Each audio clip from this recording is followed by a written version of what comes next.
Pourquoi certaines personnes rangent toute leur chambre au lieu de simplement accomplir une tâche? Parce que si tout n'est pas parfait, elles ont l'impression de ne pas mériter de commencer.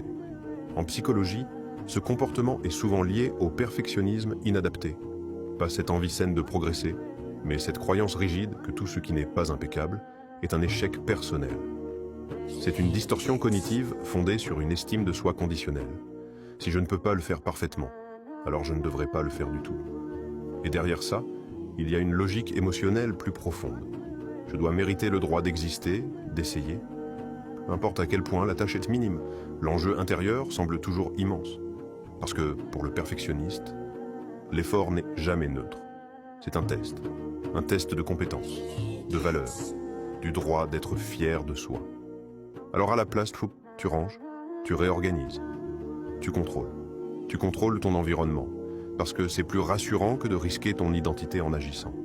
Ça sonne comme point. Si j'échoue, je vais prouver que tout ce que je redoutais sur moi est vrai.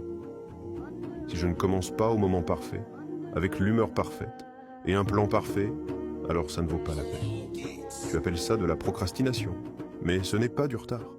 C'est de l'autoprotection. Guérir du perfectionnisme, ce n'est pas baisser ses standards. C'est apprendre à ne plus lier ton identité au résultat. C'est commencer, même quand tu ne te sens pas prêt. Créer en morceaux. Te reposer sans devoir le mériter. Accepter que le travail soit imparfait et qu'il ait quand même du sens. Parce que la croissance ne se fait pas dans des lignes nettes. Elle se fait dans le chaos que tu fuis, dans les brouillons que tu avais honte d'écrire, dans le travail que tu as failli ne jamais commencer. Tu t'es critiqué pendant des années et ça n'a rien changé. Essaie de t'approuver et regarde ce qu'il se passe. Si ça a résonné en toi, suis-moi. On va continuer à mettre des mots sur ce qui reste souvent tu.